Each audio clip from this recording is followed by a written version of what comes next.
أعوذ بالله من الشيطان الرجيم.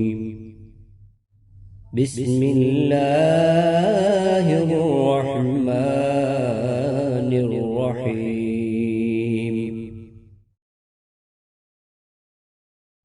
يا أيها الذين آمنوا كتب عليكم الصيام كما كتب على الذين من قبلكم لعلكم تتقون.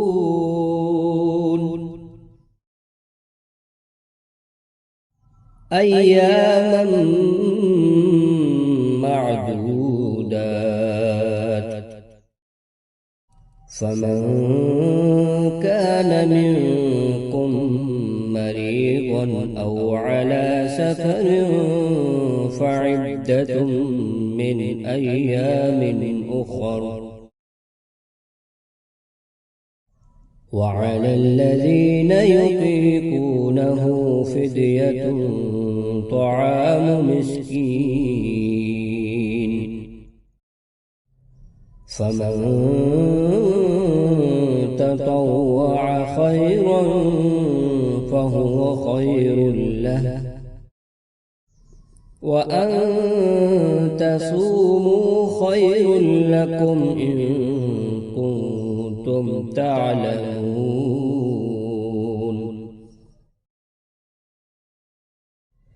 شهر رمضان الذي أنزل فيه القرآن هدى للناس وبينات من الهدى والفرقان،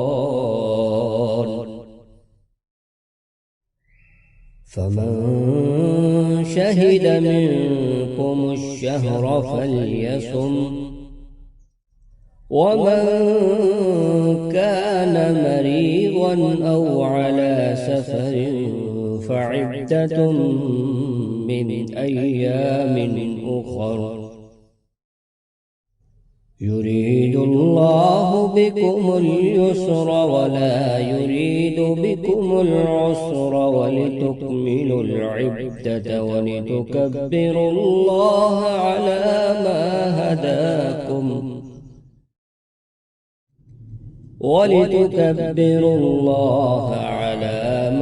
هداكم ولعلكم تشكرون. وإذا سألك عبادي عني فإني قريب أجيب دعوة الداعي إذا دعاني، فليستجيبوا لي وليؤمنوا بي لعلهم يرشدون. أحل لكم ليلة الصيام الرفث إلى نسائكم هن لباس لكم وأنتم لباس لهن، علم الله أنكم كنتم تختانون أنفسكم فتاب عليكم وعفى عنكم، فالآن باشروهن وابتغوا ما كتب الله لكم، وكلوا واشربوا حتى يتبين لكم الخيط الأبيض من الخيط الأسود من الفجر، ثم أتموا الصيام إلى الليل، ولا تباشروهن وأنتم عاكفون في المساجد، تلك حدود الله فلا تقربوها كذلك يبين الله آياته للناس لعلهم يتقون.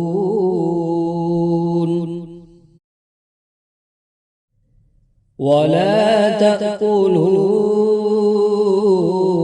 أموالكم بينكم بالباطل وتدلوا بها إلى الحكم لتأكلوا فريقا من أموال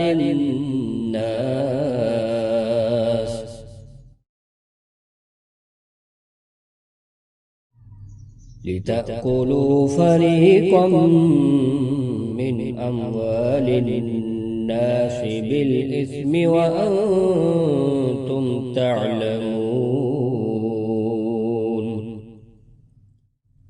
صدق الله العظيم.